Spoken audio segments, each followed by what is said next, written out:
The Lurking Fear, H.P Lovecraft. 1. The Shadow on the Chimney. There was thunder in the air on the night I went to the deserted mansion atop Tempest Mountain to find the Lurking Fear. I was not alone, for foolhardiness was not then mixed with that love of the grotesque and the terrible which has made my career a series of quests for strange horrors in literature and in life. With me were two faithful, muscular men, for whom I sent when the time came, men long associated with me in ghastly explorations because of their peculiar fitness.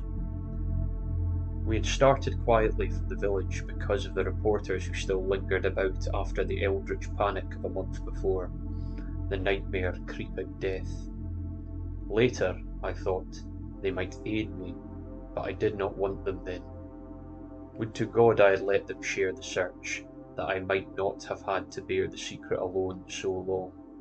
To bear it alone for fear of the world would call me mad, or go mad itself at the demon implications of the thing.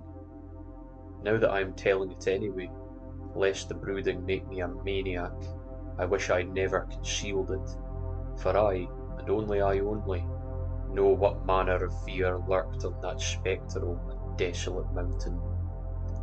In a small motor car, we covered the miles of primeval forest and hill until the wooded ascent checked it. The country bore an aspect more than usually sinister as we viewed it by night, and without the accustomed crowds of the investigators, so that we may often tempted to use the actoline headlight despite the attention it might attract. It was not a wholesome landscape after dark, and I believe I would have noticed its morbidity even had I been ignorant of the terror that stalked there. Of wild creatures there were none. They are wise when death leans close. The ancient, lightning-scarred trees seemed unnaturally large and twisted, and the other vegetation unnaturally thick and feverish, while curious mounds and hummocks in the weedy, fulgurite pitted earth reminded me of snakes, and dead men's skulls swelled to gigantic proportions. Fear had lurked on Tempest Mountain for more than a century. This I learned at once from newspaper accounts of the catastrophe which first brought the region to the world's notice. The place is a remote, lonely elevation in that part of the Catskills where Dutch civilization once feebly and transiently penetrated, leaving behind as it recorded only a few ruined mansions and a degenerate squatter population inhabiting pitfall hamlets in isolated slopes. Normal beings seldom visited the locality till the state police were formed, and even now only infrequent troopers patrol it. The fear, however, is an old tradition throughout the neighbouring villages, since it is a prime topic in the simple discourse of the poor mongrels who sometimes leave their valleys to trade hand-woven baskets for such primitive necessities as they cannot shoot, raise, or make. The Lurking Fear dwelt in the shunned and deserted Martin's Mansion, which crowned the high but gradual eminence whose liability to frequent thunderstorms gave it the name of Tempest Mountain. For over 100 years, the antique grove-circled stone house had been the subject of stories incredibly wild and monstrously hideous, stories of a silent, colossal, creeping death which stalked abroad in summer. With whimpering insistence, the squatters told tales of a demon which seized lonely wayfarers after dark, either carrying them off or leaving them in a frightful state of gnawed dismemberment, while sometimes they whispered of bloodstains towards the distant mansion. Some said the thunder called the Lurking Fear out of its habitation, while others said the thunder was its voice.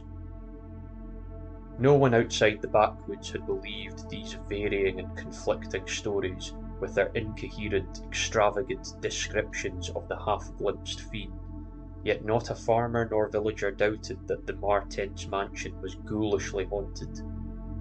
Local history forbade such a doubt, although no ghostly evidence was ever found by such investigators as had visited the building after some especially vivid tale of the squatters.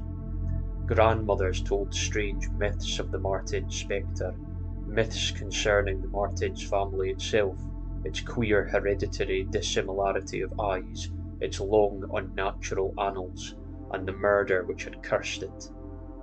The terror which brought me to the scene was a sudden and portentous confirmation of the mountaineer's wildest legends. One summer night, after a thunderstorm of unprecedented violence, the countryside was aroused by a squatter stampede which no mere delusion could create. The pitiful throngs of natives shrieked and whined of the unnamable horror which had descended upon them, and they were not doubted.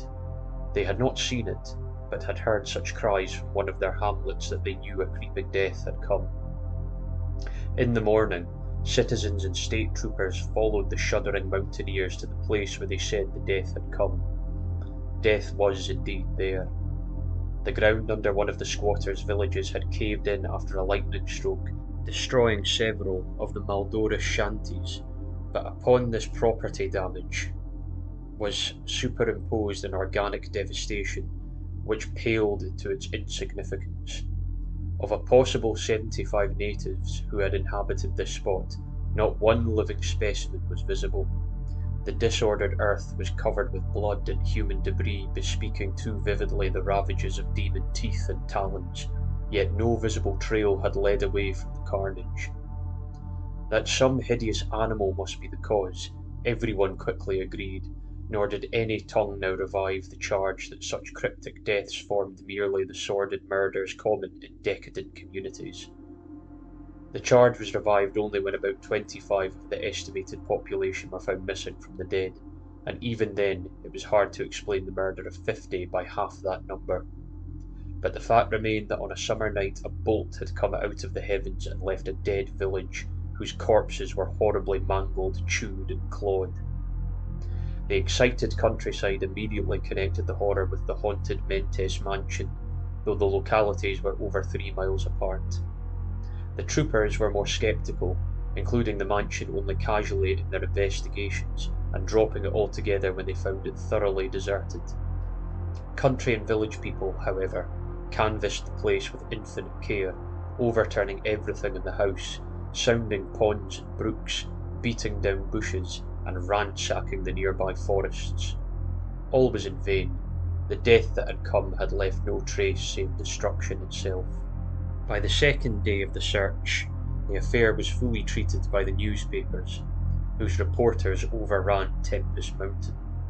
They described it in much detail, and with many interviews to elucidate the horror's history as told by local grandmas.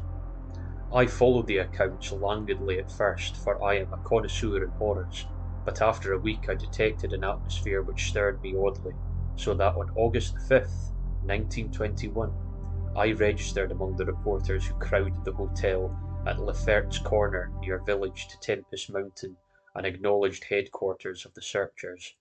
3 weeks more, and the dispersal of the reporters left me free to begin a terrible exploration based on the minute inquiries and surveying with which I had meanwhile busied myself.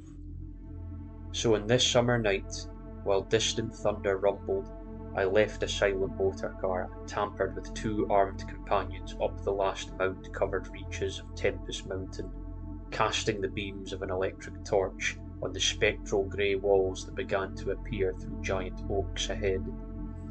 In this morbid night, solitude and feeble shifting illumination, the vast box-like pile displayed obscure hints of terror which day could not uncover, yet I did not hesitate, since I had come with fierce resolution to test an idea.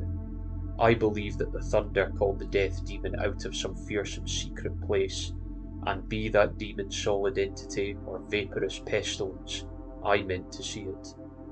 I had thoroughly searched the ruin before, hence knew my plan well, choosing as the seat of my vigil the old room of Juan Martez, whose murder looms so great in the rural legends. I felt subtly that the apartment of this ancient victim was best for my purposes. The chamber, measuring about 20 feet square, contained like the other rooms some rubbish which had once been furniture. It lay on the second story, at the southeast corner of the house, and had an immense east window and narrow south window, both devoid of panes or shutters. Opposite the large window was an enormous Dutch fireplace, with scriptural tiles representing the prodigal son, and opposite the narrow window was a spacious bed built into the wall. As the tree muffled, the thunder grew louder. I arranged my plan's details. First, I fastened side by side to the ledge of the large window 3 rope ladders which I had brought with me. I knew they reached a suitable spot in the grass outside, for I had tested them. Then the 3 of us dragged from another room a wide 4-poster bedstead, crowding it laterally against the window. Having strewn it with fir boughs, all now rested on it with drawn automatics, 2 relaxing while the 3rd watched. From whatever direction the demon might come, our potential escape was provided. If it came from within the house, we had the window ladders.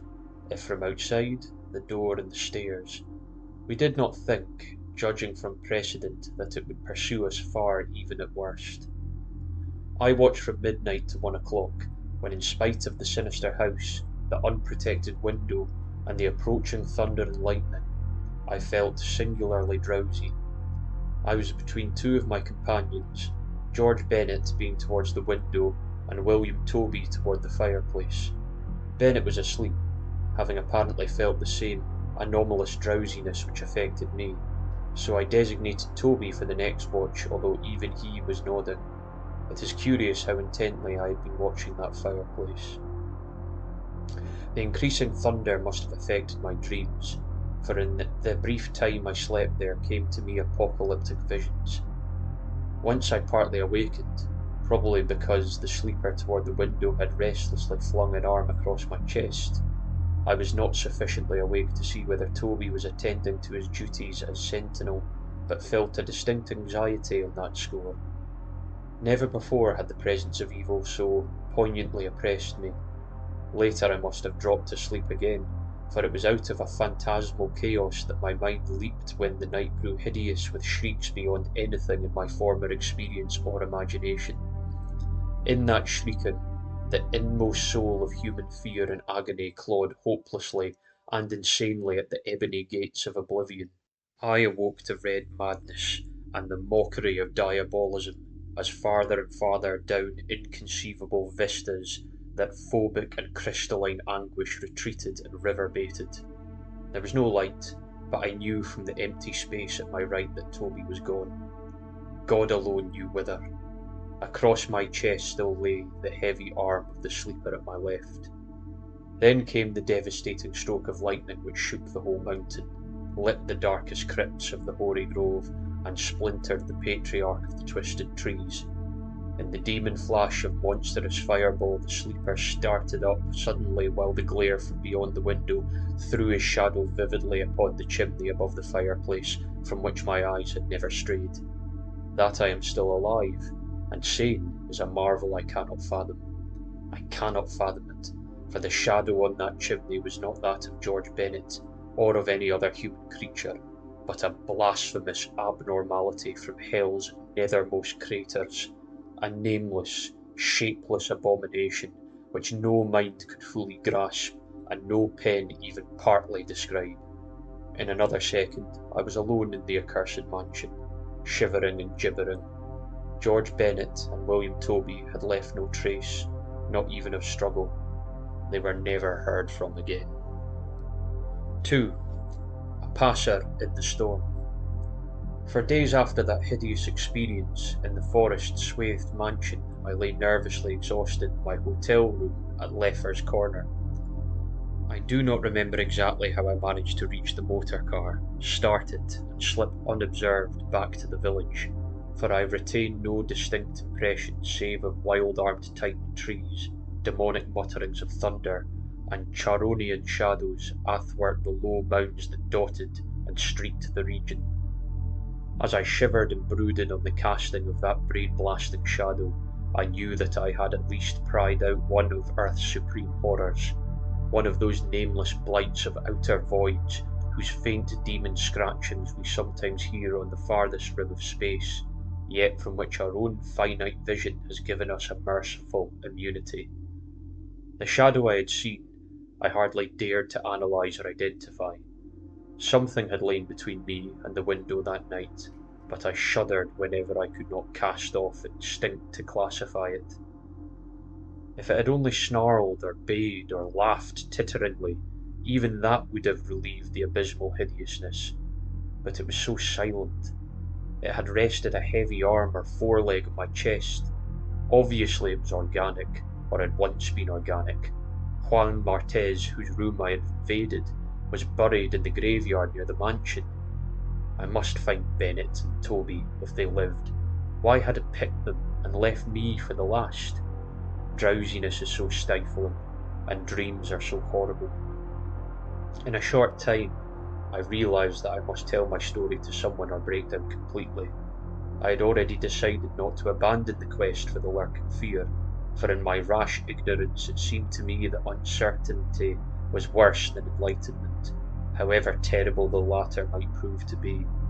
Accordingly, I resolved in my mind the best course to pursue, whom to select for my confidences, and how to track down the thing which had obliterated 2 men and cast a nightmare shadow. My chief acquaintances at Lefferts Corners had been the affable reporters, of whom several still remained to collect final echoes of the tragedy.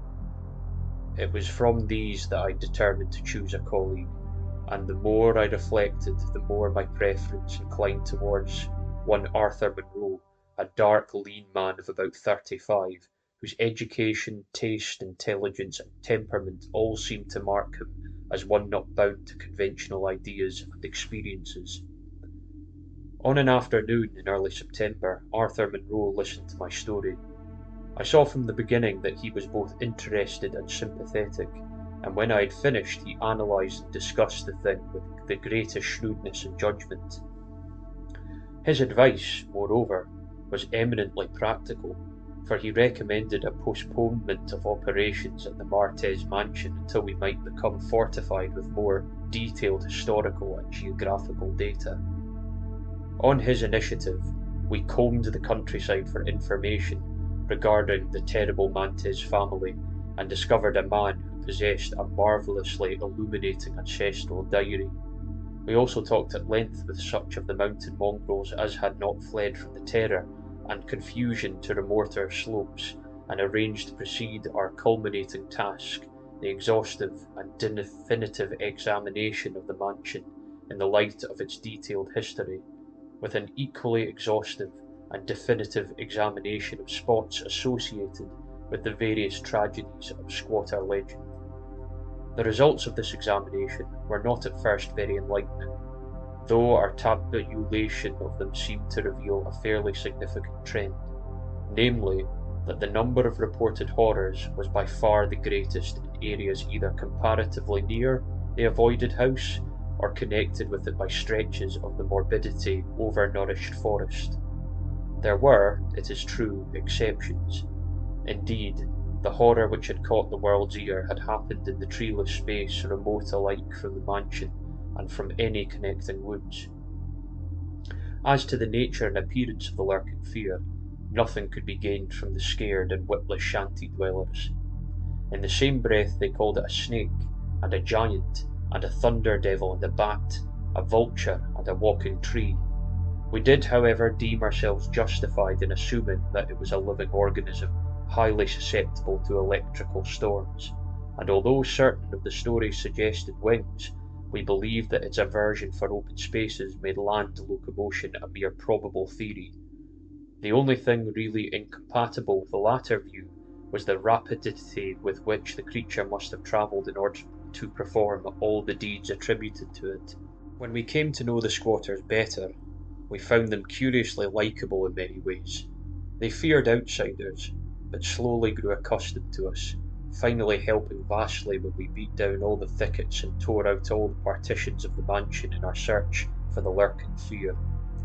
When we asked them to help us find Bennett and Toby, they were truly distressed, for they wanted to help us, yet knew that these victims had gone as wholly out of the world as their own missing people.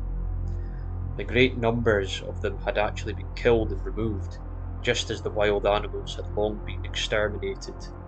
We were of course thoroughly convinced, and we waited apprehensively for further tragedies to occur. By the middle of October we We were puzzled by our lack of progress. Owing to the clear nights, no demonic aggressions had taken place, and the completeness of our vain searches of house and country almost drove us to regard the lurking fear as a non-material agency. We feared that the cold weather would come on and halt our explorations, for all agreed that the demon was generally quiet in the winter. Thus there was a kind of haste and desperation in our last daylight canvasses of the horror-visited hamlet, a hamlet now deserted because of the squatters' fears. The ill-fated squatter hamlet had borne no name, but had long stood as a sheltered through treeless cleft between two elevations called respectively Cone Mountain and Maple Hill. It was closer to Maple Hill than to Cone Mountain, some of the crude abodes indeed being dugouts on the side of the former eminence. Geographically, it lay about 2 miles northwest of the base of Tempest Mountain and 3 miles from the Oak Grit mansion. Of the distance between the hamlet and the mansion, fully 2 miles and a quarter on the hamlet side were entirely open country, the plain being of fairly level character save from the low snake-like mounds, and having a vegetation only grass and scattered weeds. Considering this topography, we had finally concluded that the demon must have come by the way of Cone Mountain, a wooded southern prolongation of which ran within a short distance of the westernmost spur of Tempest Mountain. The upheaval of ground we traced conclusively to a landslide from Maple Hill, a tall, lone, splintered tree on whose side had been the striking point of the thunderbolt which summoned the fiend. As for the 20th time or more, Arthur Monroe and I went minutely over each inch of the violated village. We were filled with a certain discouragement, coupled with vague and novel fears. It was actually uncanny, even when frightful and uncanny things were common, to encounter so blankly clueless a scene after such overwhelming occurrences, and we moved about beneath the leaden, darkening sky with that tragic distinctlessness, zeal which results from a combined sense of futility and necessity of action. Our care was gravely minute. Every cottage was again entered, every hillside dugout again searched for bodies, every thorny foot of adjacent slope again scanned for dens and caves, but all without result. And yet, as I have said, vague new fears hovered menacingly over us, as if giant bat-winged griffins squatted invisibly on the mountain tops and leered with Abaddon eyes that had looked on trans-cosmic gulfs. As the afternoon advanced, it became increasingly difficult to see, and we heard the rumble of a thunderstorm gathering over Tempest Mountain. This sound in such a locality naturally stirred us, though less than it would have done at night. As it was, we hoped desperately that the storm would last until well after dark, and with that hope turned from our aimless hillside searching towards the nearest inhabited hamlet to gather a body of squatters as helpers in the investigation. Timid as they were, a few of the younger men were sufficiently inspired by our protective leadership to promise such help. We had hardly more than turned, however, when there descended such a blinding sheet of torrential rain that the shelter became imperative. The extreme and almost nocturnal darkness of the sky caused us to stumble sadly, but guided by the frequent flashes of lightning and by our minute knowledge of the hamlet, we soon reached the last porous cabin of the lot, an heterogeneous combination of logs and boards, whose still existing door and single tiny window both faced Maple Hill. Barring the door after us against the fury of the wind and rain, we put in place the crude window shutter which our frequent searches had taught us where to find. It was dismal sitting there on rickety boxes in the pitchy darkness, but we smoked pipes and occasionally flashed our pocket lamps about. Now and then we could see the lightning through the cracks in the wall. The afternoon was so incredibly dark that each flash was extremely vivid. The stormy vigil reminded me shudderingly of my ghastly night on Tempest Mountain. My mind turned to that odd question which had kept recurring ever since the nightmare thing had happened, and again I wondered why the demon approaching the three watchers either from the window or the interior had begun with the men on each side and left the middleman till the last, when the Titan fireball had scared it away. Why had it not taken its victims in natural order, with myself second, from whichever direction it had approached. With what manner of far-fetching tentacles did it prey? Or did it know that I was the leader and save me for a fate worse than that of my companions? In the midst of these reflections, as if dramatically arranged to intensify them, there fell near by a terrific bolt of lightning, followed by the sound of sliding earth. At the same time, the wolfish wind rose to demonic crescendos of ululation. We were sure that the lone tree on Maple Hill had been struck again. Monroe rose from his box and went to the tiny window to ascertain the damage. When he took down the shutter, the wind and rain howled deafeningly in, so that I could not hear what he said, but I waited while he leaned out and tried to fathom nature's pandemonium. Gradually, a calming of the wind and dispersal of the usual darkness told of the storm's passing. I had hoped it would last into the night to help our quest, but a furtive sunbeam from a knothole behind me removed the likelihood of such a thing. Suggesting to Monroe that we had better get some light even if more showers come, I unbarred and opened the crude door. The ground outside was a singular mass of mud and pools, and fresh heaps of earth from the slight landslide, but I saw nothing to justify the interest which kept my companion silently leaning out the window. Crossing to where he leaned, I touched his shoulder, but he did not move. Then, as I shook him playfully and turned him around, I felt the strangling tendrils of a cancerous horror, whose roots reached into a fruitless and fathomless abyss of the night that broods beyond time. For Arthur Monroe was dead, and on what remained of his chewed and gouged head was no longer a face. 3. What the red glare meant. On the tempest-racked night of November the 8th, 1921, with a lantern which cast carnal shadows, I stood digging alone and idiotically in the grave of Juan Martez. I had begun to dig in the afternoon because a thunderstorm was brewing, and now that it was dark and the storm had burst above the manically thick foliage, I was glad. I believe that my mind was partly unhinged by events since August the 5th, the demon shadow in the mansion, the general strain and disappointment, and the thing that occurred at the hamlet in an October storm. After that thing I had dug a grave for one whose death I cannot understand. I knew that others could not understand it either, so let them think Arthur Monroe had wandered away. They searched, but found nothing. The squatters might have understood, but I dared not frighten them more. I myself seemed strangely callous. That shock at the mansion had done something to my brain, and I could think only of the quest for a horror now grown to cataclysmic stature in my imagination, a quest which the fate of Arthur Monroe made me vow to keep silent and solitary. The scene of my evacuations would alone have been enough to unnerve any ordinary man. Baleful primal trees of unholy size, age and grotesqueness leered above me like the pillars of some hellish Druidic temple, muffling the thunder, hushing the clawing wind, and admitting but little rain.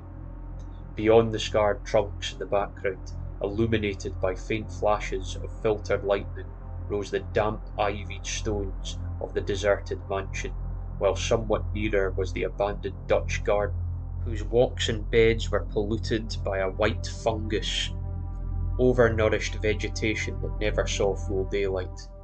And nearest of all was the graveyard, whose deformed trees tossed insane branches as their roots displaced unhallowed slabs and sucked venom from what lay below. Now and then, beneath the brown pall of leaves that rotted and festered in the antediluvian forest darkness, I could trace the sinister outlines of some of those low mounds which characterized the lightning-pierced region.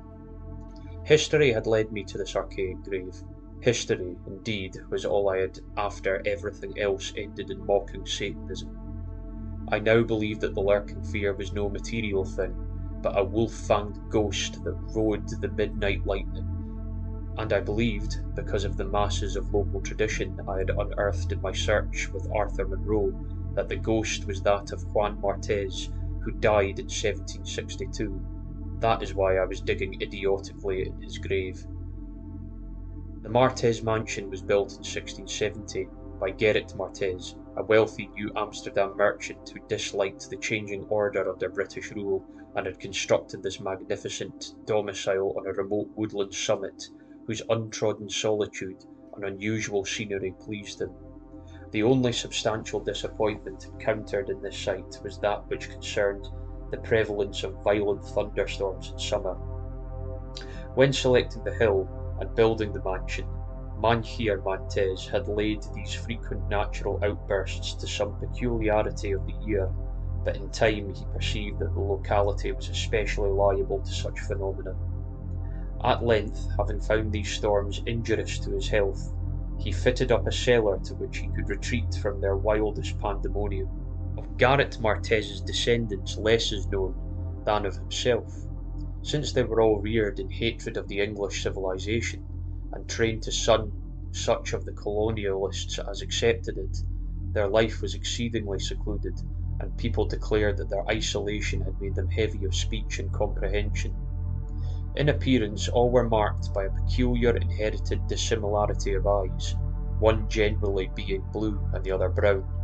Their social contacts grew fewer and fewer, till at last they took to intermarrying with the numerous menial class about the estate. Many of the crowded family degenerated, moved across the valley, and merged with the population which was later to produce the pitiful squatters. The rest had stuck sullenly to their ancestral mansion, becoming more and more clannish and taciturn, yet developing a nervous responsiveness to the frequent thunderstorms.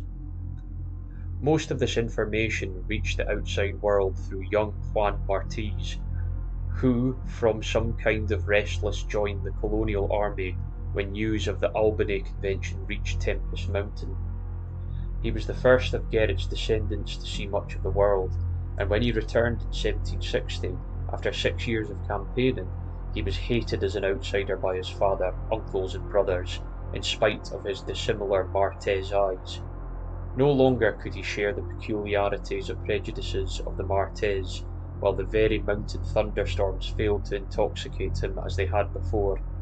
Instead, his surroundings depressed him, and he frequently wrote to a friend in Albany of plans to leave the paternal roof.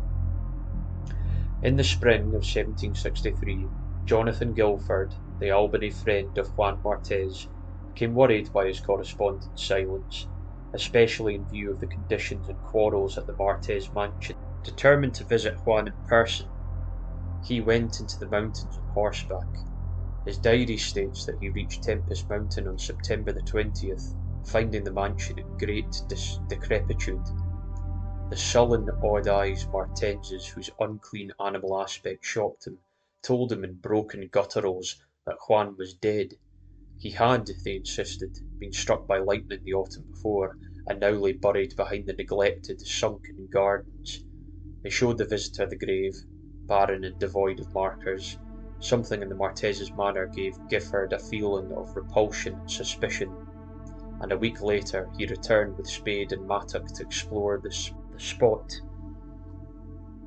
He found what he expected, a skull crushed cruelly as if by savage blows. So returning to Albany, he openly charged the Martezes with the murder of their kinsman. I have described my protracted digging as idiotic, and such it indeed was in object and method. The coffin of Juan Martez had soon been unearthed. It now held only dust, but in my fury to exhume his ghost, I delved irrationally and clumsily down beneath where he had lain. God knows what I expected to find. I only felt that I was digging in the grave of a man whose ghost stalked by night. It is impossible to say what monstrous depth I had attained when my spade, and soon my feet, broke through the ground beneath. The event, under the circumstances, was tremendous, for in the existence of a subterranean space here, my mad theories had terrible confirmation. My slight fall had extinguished the lantern, but I produced an electric pocket lamp and viewed the small horizontal tunnel which led away indefinitely in both directions. It was amply large enough for a man to wiggle through, and though no sane person would have tied it at that time, I forgot danger, reason, and cleanliness in my single-minded fever to unearth the lurking fear. Choosing the direction toward the house, I scrambled recklessly into the narrow burrow, squirming ahead blindly and rapidly, and flashing but seldom the lamp I kept before me. What language can describe the spectacle of a man lost in infinitely abysmal earth, pawing, twisting, wheezing, scrambling madly through sunken convulsions of immemorial blackness without an idea of time, safety, direction, or definite object? There is something hideous in it, but that is what I did. I did it for so long that life faded to a far memory, and I became one with the moles and grubs of nighted depths. Indeed, it was only by accident that after some time I jarred my forgotten electric lamp alight so that it shone eerily along the burrow of caked loam that stretched and curved ahead. I had been scrambling in this way for some time, so that my battery had burned very low, when the passage suddenly inclined sharply upward, altering my mode of progress, and as I raised my glance it was without preparation that I saw glistening in the distance two demonic reflections of my expiring lamp, two reflections glowing with a baneful and unmistakable light, and provoking maddeningly nebulous memories. I stopped automatically, though lacking the brain to retreat. The eyes approached, yet of the thing that bore them I could distinguish only a claw. But what a claw! Then, from far overhead, I heard a faint crashing which I recognised. It was the wild thunder of the mountain, raised to hysteric fury. I must have been crawling upward for some time, so that the surface was now quite near, and, as the muffled thunder clattered, those eyes still stared viciously. Thank God I did not then know what it was, else I should have died. But I was saved by the very thunder that had summoned it, for after a hideous wait there burst from the unseen outside sky one of those frequent mountainward bolts whose aftermath I had noticed here and there as gashes of disturbed earth. With cyclopean rage it tore through the soil above that damnable pit, blinding and deafening me, yet not wholly reducing me to a coma. In the chaos of sliding, shifting earth I clawed and floundered helplessly till the rain on my head steadied me, and I saw that I had come to the surface in a familiar spot, a steep unforested place on the southwest slope of the mountain. Recurrent sheet lightnings illuminated and tumbled ground, and the remains of the curious low hummock which had stretched down from the wooded higher slope. There was nothing in the chaos that showed my egress from the lethal catacomb. My brain was as great a chaos as the earth, and as a distant red glare burst on the landscape from the south, I hardly realised the horror I had been through. But when 2 days later the squatters told me what the red glare meant, I felt more horror than that which the mould burrow and the claw and eyes had given, more horror because of the overwhelming implications. In a hamlet 20 miles away an orgy of fear had followed the bolt which brought me above ground, and a nameless thing had dropped from an overhanging tree into a weak-roofed cabin. It had done a deed, but the squatters had fired the cabin in frenzy before it could escape. It had been doing that deed at the very moment the earth caved in on the thing with the claw and eyes. 4. The horror in the eyes. There can be nothing normal in the mind of one who, knowing what I know of the horrors of Tempest Mountain, would seek alone for the fear that lurked there. That at last 2 of the fear's embodiments were destroyed, formed but a slight degree of mental and physical safety. Yet I continued my quest with even greater zeal as events and revelations became more monstrous. When, 2 days after my frightful crawl through that crypt of eyes and claw, I learned that a thing had malignly hovered 20 miles away at the same instant the eyes were glaring at me, I experienced visceral convulsions of fright, but that fright was so mixed with wonder and alluring grotesqueness that it was almost a pleasant sensation. Sometimes, in the throes of a nightmare when unseen powers whirl one over the roofs of strange dead cities towards the grinning chasm of Nis, it is a relief and even a delight to shriek wildly and throw oneself voluntarily along with the hideous vortex of dream doom into whatever bottomless gulf may yawn. And so it was with the waking nightmare of Tempest Mountain. The discovery that two monsters had haunted that spot gave me ultimately a mad craving to plunge into the very earth of the accursed region, and with bare hands dig out the death that leered from every inch of the poisonous soil. As soon as possible I visited the grave of Juan Martez and dug vainly where I had dug before.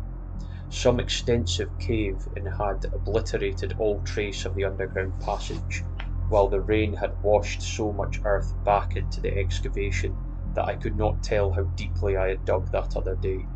I likewise made a difficult trip to the distant hamlet where the death creature had been burnt, and was little repaid for my trouble. In the ashes of the fateful cabin I found several bones, but apparently none of the monsters.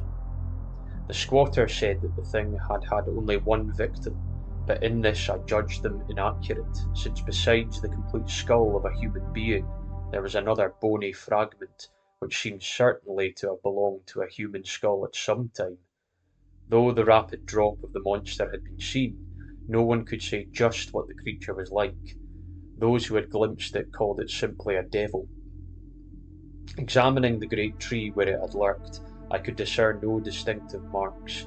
I tried to find some trail into the black forest, but on this occasion could not stand the sight of those morbidly large boles, or of those vast serpent-like roots, twisted so malevolently before they sank into the earth. My next step was to re-examine with microscopic care the deserted hamlet where death had come most abundantly, and where Arthur Monroe had seen something he never lived to describe.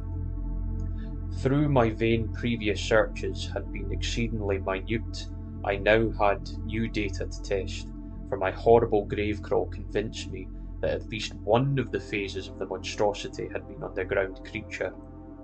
This time, on the 14th of November, my quest concerned itself mostly with the slopes of Cone Mountain and Maple Hill, where they overlook the unfortunate hamlet, and I gave particular attention to the loose earth of the landslide region on the latter eminence. The afternoon of my search brought nothing to light, and dusk came as I stood on Maple Hill, looking down at the hamlet and across the valley to Tempest Mountain. There had been a gorgeous sunset, and now the moon came up, nearly full and shedding a silver flood over the plain, the distant mountainside and the curious low mounds that rose here and there. It was a peaceful Arcadian scene, but knowing what it hid, I hated it. I hated the mocking moon, the hypocritical plain, the festering mountain, and those sinister mounds. Everything seemed to me tainted with a loathsome contagion, and inspired by a noxious alliance with distorted hidden powers. Presently, as I gazed abstractedly at the moonlight panorama, my eye became attracted by something singular in the nature and arrangement of a certain topographical element. Without having an exact knowledge of geology, I had from the first been interested in the odd mounds and hummocks of the region. I had noticed that they were pretty wildly distributed around Tempest Mountain, though less numerous on the plain than near the hilltop itself, where prehistoric Galatian had doubtless found feebler opposition to its striking and fantastic shapes. Now, in the light of that low moon which cast long weird shadows, it struck me forcibly that the various points and lines of the mound system had a peculiar relation to the summit of Tempest Mountain. That summit was undeniably a centre from which the lines or rows of points radiated indefinitely and irregularly, as if unwholesome Martes mansion had thrown visible tentacles of horror. The idea of such tentacles gave me an unexplained thrill, and I stopped to analyse my reason for believing these mounds of glacial phenomena. The more I analysed, the less I believed, and against my newly opened mind there began to be grotesque and horrible analogies based on superficial aspects, and upon my experience beneath the earth. Before I knew it, I was uttering frenzied and disjointed words to myself. My God, molehills. The damned place must be honeycombed. How many? That night at the mansion, they took Bennett and Toby first, on each side of us. Then I was digging frantically into the mound which I had stationed nearest me, digging desperately, shiveringly, but almost jubilantly, digging and at least shrieking aloud with some unplaced emotion, as I came upon a tunnel or burrow just like the one through which I had crawled on that demonic night. After that, I recall running, spade in hand, a hideous run across moon-lidden, mound-marked meadows and through diseased, precipitous abysses of haunted hillside forest, leaping, screaming, panting, bounding toward the terrible Martes mansion. I recall digging unreasoningly in all parts of the briar-choked cellar, digging to find the core and centre of the malignant universe of mounds, and then I recall how I laughed when I stumbled on the passageway, the hole at the base of the old chimney, where the thick weeds grew and cast queer shadows in the light of the lone candle I had happened to have with me. What still remained down in that hill hive, lurking and waiting for the thunder to arouse it, I did not know. Two had been killed, perhaps that had finished it, but still there remained that burning determination to reach the innermost secret of the fear which I had once more come to deem definite, material, and organic. My indecisive speculation whether to explore the passage alone had immediately, with my pocket light, or try to assemble a band of squatters for the quest, was interrupted after a time by a sudden rush of wind from outside, which blew out the candle and left me in stark blackness. The moon no longer shone through the chinks and apertures above me, and with a sense of fateful alarm, I heard the sinister and significant rumble of approaching thunder.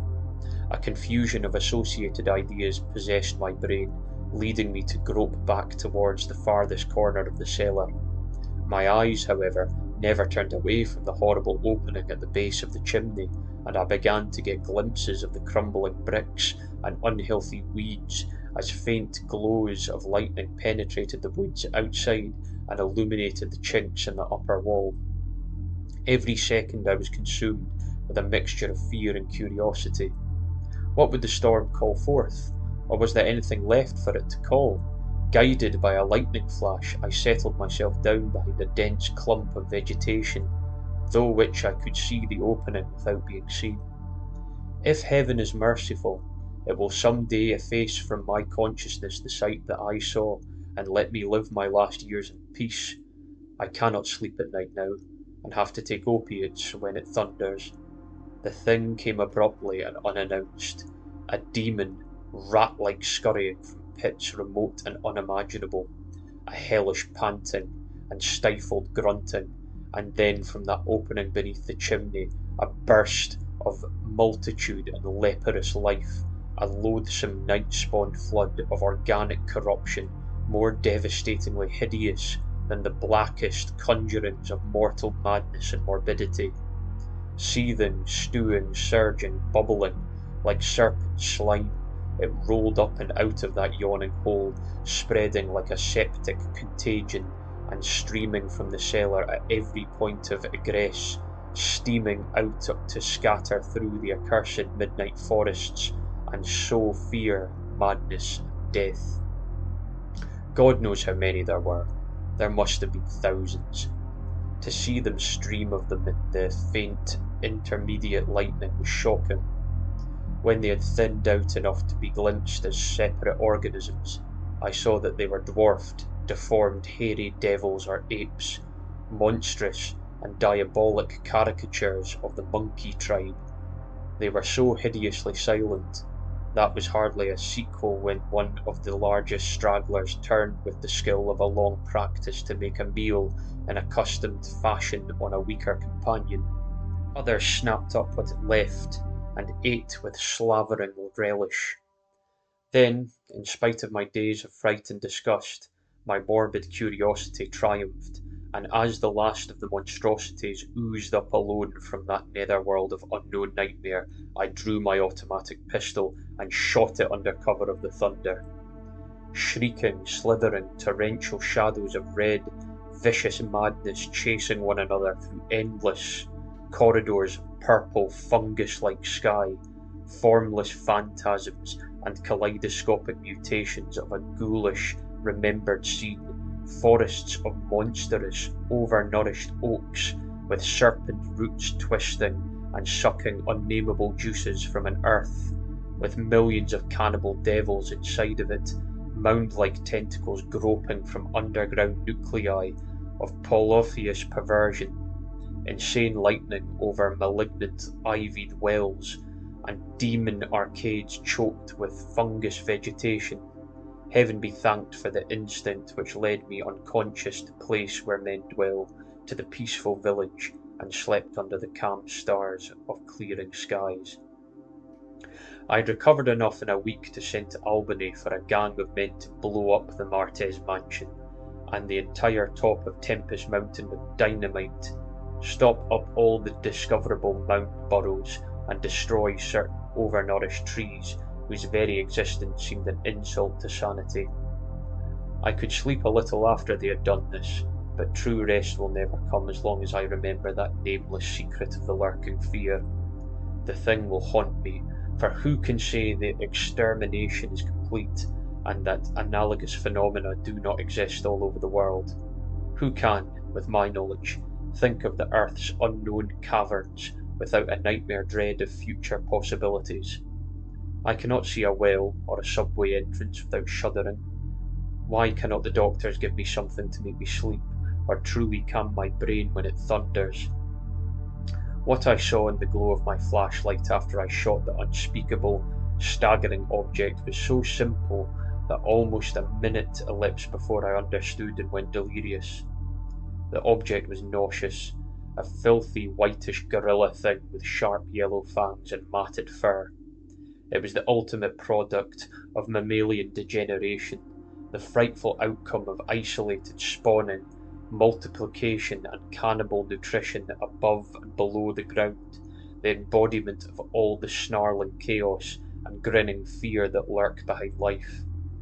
It had looked at me as it died, and its eyes had the same odd quality that marked those other eyes which had stared at me underground and excited cloudy recollections. One eye was blue, the other brown.